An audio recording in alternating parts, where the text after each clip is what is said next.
Good morning, class 10. Class 10, today we will discuss last topic of your syllabus, electromagnetic induction.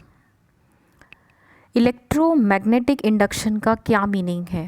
ये एक ऐसा process होता है electricity की प्रोडक्शन का मैग्नेटिक फील्ड की हेल्प से, यानी the process of producing electricity by magnetic field is called electromagnetic induction.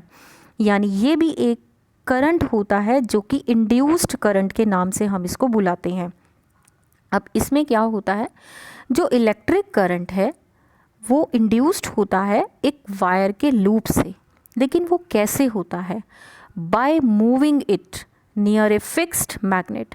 अगर हम एक वायर के लूप को फिक्स्ड मैग्नेट के पास से मूव करते हैं तो एक करंट इंड्यूस होता है. इधर बाय मूविंग, हम दोनों में से कोई भी चीज़ मूव कर सकते हैं. या तो हम वायर को मैग्नेट के पास लेके जाएं या फिर मैग्नेट को वायर के पास लेकर जाएं. दोनों ही केसेस में जो है करंट वो इंड्यूस्ड हो जाएगा. ये इंड्यूस्ड करंट हम किसकी हेल्प से देख सकते हैं? गैल्वेनोमीटर की हेल्प से. गैल्वेनोमीटर की अगर डिफ्लेक्शन प्रोड्यूस होती है तो इसका मतलब उसके अंदर करंट इंड्यूस हो चुका है. यानी ओवरऑल बेसिकली हम ये कह सकते हैं it is a relative motion between the two which is important. Between the two means either the loop of the wire और द फिक्स्ड मैग्नेट. उसके बाद जो इलेक्ट्रोमैग्नेटिक इंडक्शन है वो क्यों होता है? This is because of the relative motion between a magnet and a coil. एक मैग्नेट और कॉयल के बीच की रिलेटिव मोशन की वजह से एक करंट इंड्यूस होता है और प्रोसेस को हम बोलते हैं इलेक्ट्रोमैग्नेटिक इंडक्शन. अगर हम मैग्नेट को बहुत ज़्यादा फास्ट मूव करेंगे देन द जो अमाउंट ऑफ करंट है वो भी क्या होगा? हायर होगा. जो अमाउंट ऑफ करंट इंड्यूस्ड होगा वो बहुत हायर होगा. नॉर्मली जो मैग्नेट्स मूव होती हैं वो लीनियर फैशन में जो वो बहुत डिफ़िकल्ट होती हैं, इसलिए डिफरेंट अरेंजमेंट जो होता है वो यूज़ होता है. तो वो अरेंजमेंट क्या यूज़ होता है? ये फिगर आपको दिखाई दे रही है.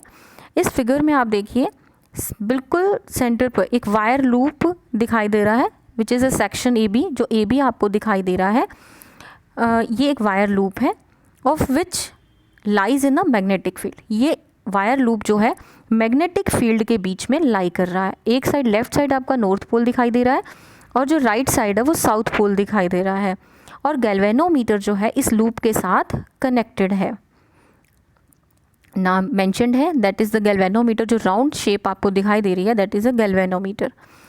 अब वायर इस जो है वो किसकी तरफ डायरेक्ट है? साउथ नॉर्थ डायरेक्शन की तरफ. और जो मैग्नेटिक फील्ड है वो कहाँ से कहाँ है? वेस्ट टू ईस्ट की तरफ है, यानी लेफ़्ट टू राइट की तरफ है. क्योंकि जो मैग्नेटिक फील्ड है वो नॉर्थ से साउथ की तरफ मूव होती है, इसीलिए वो कहाँ से कहाँ जा रही है? West to east. लेकिन when the loop is pulled up, अगर हम इस लूप को पुल करेंगे सच इस तरीके से पुल करें कि जो वायर ए बी है वो ऊपर की तरफ मूव करे तो एक करंट इंड्यूस होगा इस लूप के अंदर. और वो करंट कहाँ से कहाँ जाएगा? ए से बी जाएगा, यानी साउथ टू नॉर्थ जाएगा. And if the loop is pushed vertically downwards, अगर हम इसको नीचे की तरफ पुश करेंगे तो डायरेक्शन ऑफ करंट जो होगी वो कहाँ से कहाँ जाएगी? बी से ए की तरफ जाएगी. That is all according to the Fleming's left hand rule. तो अब यहाँ पर देखिए आप मैग्नेट्स को भी लूप वायर ऑफ लूप की तरफ मूव कर सकते थे या फिर हम वायर को मैग्नेट की तरफ या फिर मैग्नेट को वायर की तरफ मूव कर सकते थे. तो गैल्वेनोमीटर में एक डिफ्लेक्शन शो होती. अगर गैल्वेनोमीटर के अंदर डिफ्लेक्शन शो हो रही है तो दैट मीन्स करंट जो है वो इंड्यूस हो चुका है. अब करंट किसकी वजह से इंड्यूस हुआ? क्योंकि इसके पास क्या पड़ी हुई थी? मैग्नेट्स पड़ी हुई थी. उस मैग्नेट की वजह से मैग्नेटिक फील्ड सेटअप हुआ और गैल्वेनोमीटर ने जो है वो इंड्यूस्ड करंट को शो किया. उसके बाद एक और मेथड भी है electromagnetic induction using two coils. दो कॉइल्स का यूज़ करके भी हम इलेक्ट्रोमैग्नेटिक इंडक्शन को प्रोसेस को दिखा सकते हैं. अभी आपने जो इसके अंदर देखा वो एक सिंगल कॉइल यूज़ की, दैट इज़ ए बी. अगर हम टू कॉइल्स यूज़ करेंगे, यहाँ फिगर में देखिए आपके पास कॉइल 1 और कॉइल 2 आपको शो हो रही है. ये इसके अंदर जो करंट प्रोड्यूस होता है वो 2 कॉइल्स की वजह से है। That means if current is change in 1 coil then the current is induced in the other coil, जो कि इसके बिल्कुल पास में पड़ी हुई होगी। अब देखिए फिगर में एक ही सिलेंडर के ऊपर 2 कॉइल्स जो है वो बनी हुई हैं। एक पोटेंशियल डिफरेंस सेटअप है। Potential difference is induced in the coil 2 whenever the electric current through the coil 1 is changing. That means जो कॉइल 1 है वो बैटरी के साथ और की के साथ कनेक्टेड है, और जो कॉइल 2 है उसके साथ सिर्फ गैल्वेनोमीटर कनेक्ट किया गया है। अब कॉइल 2 के अंदर करंट जो है वो इंड्यूस हो जाएगा, किसकी वजह से? कॉइल 1 की वजह से। जैसे ही हम कॉइल 1 के अंदर स्विच को ऑन करते हैं, उस कॉइल के अंदर करंट जो है वो पास होना स्टार्ट हो जाएगा, और जैसे ही कॉइल 1 के अंदर करंट पास होना स्टार्ट होगा और उसके पास एक कॉइल 2 पड़ी हुई है, तो कॉइल 2 के अंदर जो है वो गैल्वेनोमीटर जो है वो डिफ्लेक्शन शो करना स्टार्ट कर देगा। तो इससे हमें पता लगेगा कि कॉइल 1 की वजह से कॉइल 2 के अंदर करंट प्रोड्यूस हो गया। ऐसा क्यों हुआ?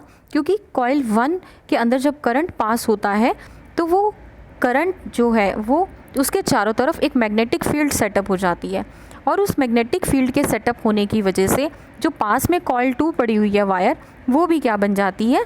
एक कंडक्टर की तरह बिहेव करना शुरू हो जाती है, और फिर वो क्या बन जाती है? मैग्नेट बन जाती है। और मैग्नेट जैसे ही बनती है तो फिर वो गैल्वेनोमीटर के अंदर डिफ्लेक्शन शो होना स्टार्ट हो जाता है। इसका यहाँ पर जो कॉइल 1 है उसे हम बोलते हैं प्राइमरी कॉइल, और जो कॉइल 2 है उसे हम बोलते हैं secondary coil. As the current in the first coil changes, the magnetic field associated with this coil is also changes, and the magnetic field lines around the secondary coil also change. Hence the change in the magnetic field lines associated with the secondary coil cause the induced electric current in it. So this process by which a changing magnetic field in a conductor induces a current in the another conductor, and this process is called the electromagnetic induction. तो अब आपने ये electromagnetic induction का जो topic है